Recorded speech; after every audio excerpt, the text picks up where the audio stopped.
dia mau bertanya, entah mau melucu-lucu. Kalau mau bertanya ini mau melucu-lucu, Allah melaknat. Tapi kalau mau bertanya hukum, apa hukum suami meminum air susu istrinya? Pernah ditanyakan kepada Syekh Ahmad Asyarbas, nama kitabnya Yas'alunaka Fiddin. Yas'alunaka Fiddin. Kalau ada orang bertanya tentang agama, Syekh, apa hukum seorang suami meminum air susu istrinya? Dijawab oleh Syekh Asyarbasi, banyak kerja lain lagi. Tapi kalau dia minum, tidak memberikan efek bahwa nanti dia menjadi mahram dengan istrinya, dengan adik-beradik saudara sesusuan. Nah, nih kalau dia tanya hukum, tak ada, tidak ada memberikan implikasi efek hukum. Tapi katanya orang bisa menjadi saudara sesusuan kalau minum air susu ketika umur 2 tahun ke bawah.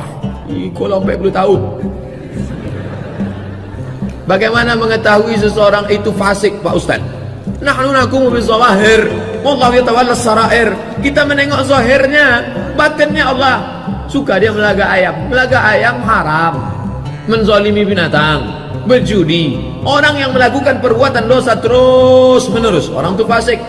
Wallahu la yahdil qaumal fasiqin. Allah tidak memberikan hidayah kepada orang yang fasik.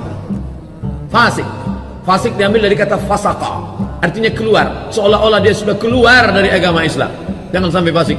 Yudhillu bihi katsira, banyak orang yang disesatkan Allah. Wa yahdi bihi katsira, banyak orang yang diberi hidayah oleh Allah. Siapa yang disesatkan Allah itu? Tak ada angin, tak ada hujan, tiba-tiba disesatkan Allah. Bukan. Siapa yang disesatkan Allah? Wa ma yudhillu bihi illal fasiqin. Yang disesatkan Allah itu orang yang fasik. Dengan penuh kesadaran dia buat dosa terus, fasik.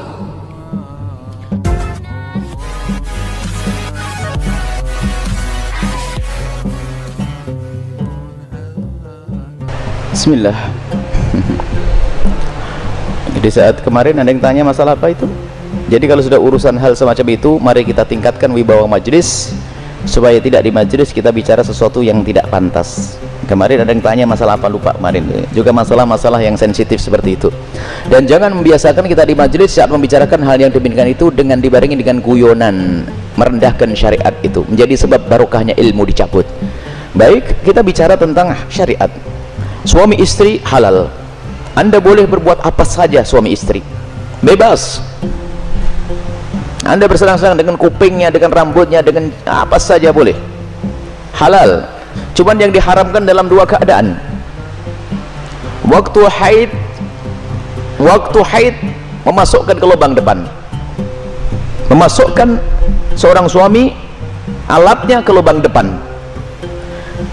Kemudian yang kedua yang diharamkan memasukkan ke lubang belakang, baik dalam keadaan haid atau tidak haid, hukumnya haram dan dosa besar. Ini usaha haid.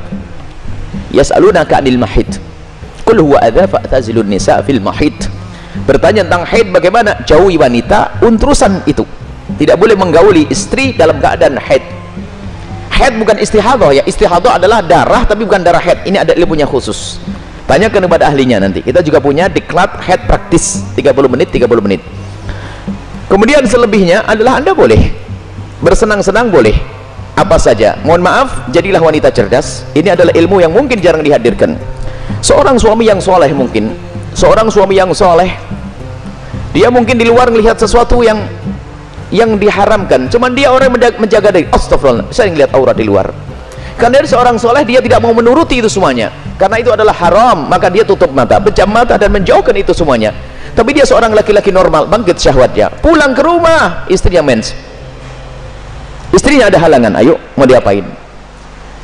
Ayo menjadi istri yang aktif, inovatif. Anda tidak boleh melayani suami Anda dengan sesuatu yang khusus itu. Tapi Anda harus bisa senangkan suami dengan diri Anda. Misalnya, mohon maaf, ini majelis mulia, jika seorang suami mengeluarkan air mani dengan tangannya sendiri, maka dia telah melakukan kesalahan dan dosa. Tapi kalau dia mengeluarkan air mani dengan tangannya seorang istri, kecerdasan istri, selesai, dan itu adalah pahala. Maka jadilah istri cerdas. Jangan istri kalau sudah lagi men, Masya Allah, libur buat kopi, liburnya dengan suami, sampai suami itu Masya Allah stres. Anda bisa menyenangkan dengan diri Anda. Mohon maaf, mufakhadah di antara 2 paha, yang penting tidak masuk wilayah itu.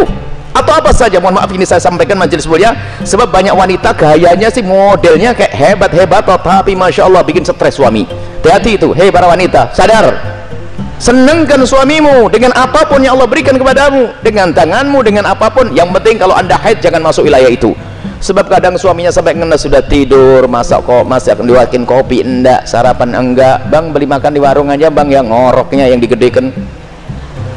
Wahai para istri yang solehah, anda harus aktif dan inovatif, ada ide-ide untuk menyenangkan suami.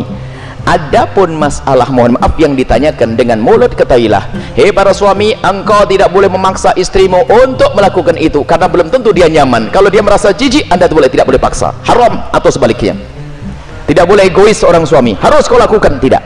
Kenapa? Mohon maaf, karena itu adalah wilayah yang bukan wilayah bersih. Wilayahnya orang dari makanan yang bersih dibuang lewat mana? Lewat itu. Akan tapi kalau memang ada orang, seorang wanita yang mau melakukannya misalnya, atau sebaliknya, bagaimana, apakah boleh? Ketahuilah, di situ ada cairan yang najis. Air mani tidak najis, khilaf di antara ulama. Madhab Syafi'i najis, tapi cairan sel najis. Maka kalaupun seandainya harus melakukan, mohon agar tidak ditelan, karena itu adalah jangan sampai karena itu najis, tidak usah ditelan cairan-cairan. Adapun masalah air mani adalah khilaf di antara ulama, akan tapi boleh seorang suami, seorang istri melakukan yang demikian, tentu dengan keridhaannya dan tentunya dengan waspada. Tidak boleh sampai ada masuk ke dalam perutnya sesuatu, karena itu ada madhi sebelum mani adalah najis, cairan-cairan sebelum mani adalah najis.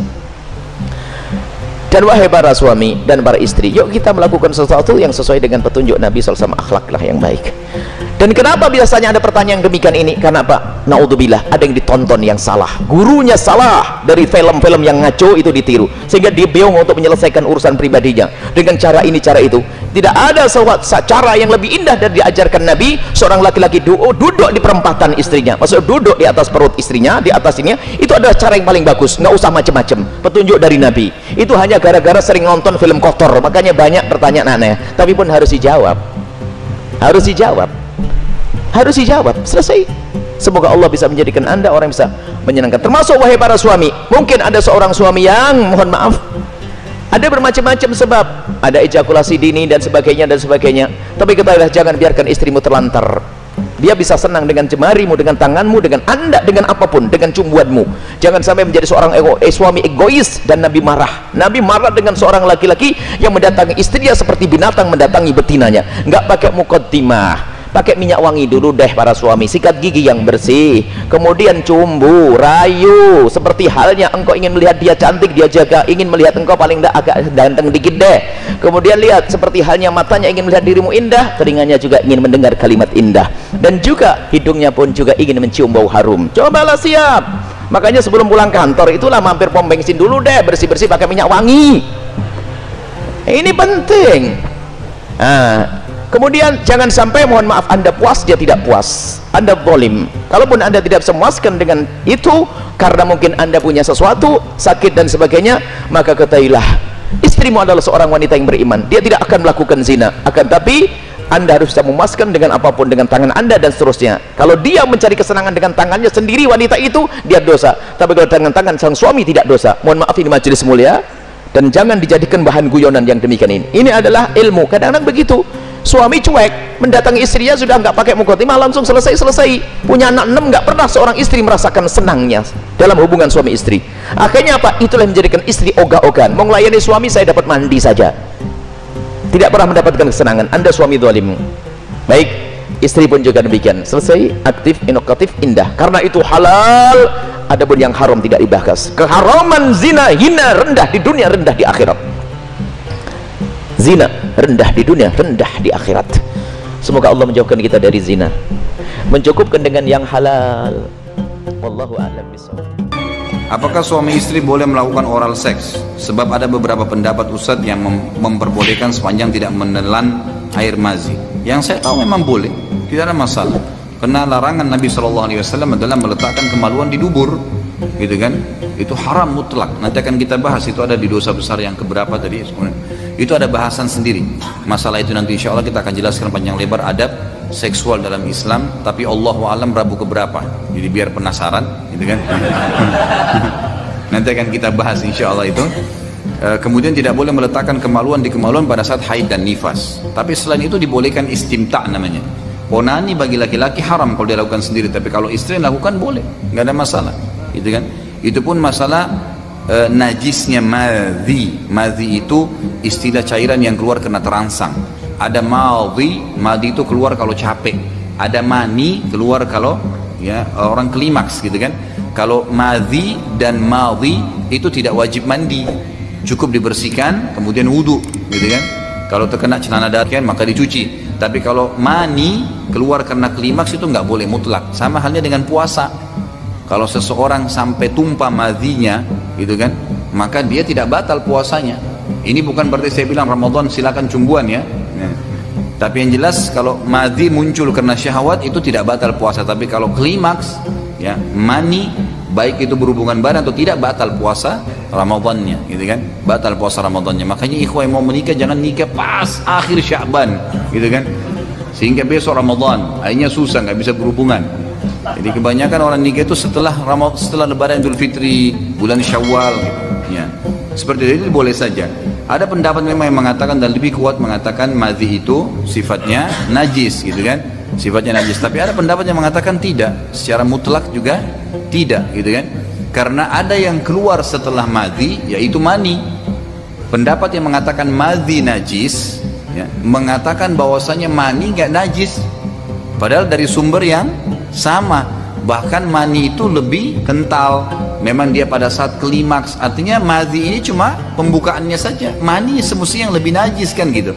Itu secara rasional, gitu. Mestinya seperti itu. Jadi pendapat yang mengatakan madhi itu najis dan mani itu tidak najis, gitu kan? Karena memang pendapatnya seperti itu. Mereka mengatakan kalau kena madhi nggak boleh ketelan, ya, bagi orang melakukan oral seks.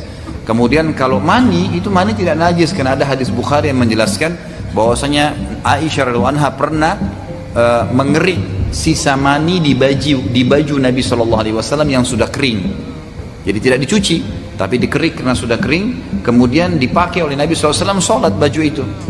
Dari sini ulama mengatakan berarti dia bukan najis yang tidak boleh untuk dipakai sholat. Kalau tidak kan berarti harus dikucek kan, gitu. Tapi ini hadis itu menjelaskan. Kalau pendapat lain mengatakan tidak, madhi dan mani sama-sama dia sifatnya najisnya cuma maknawi, cuma secara makna saja. Dia najis di zatnya, seperti halnya najisnya alkohol. Dia najis di zatnya, tapi tidak menajiskan.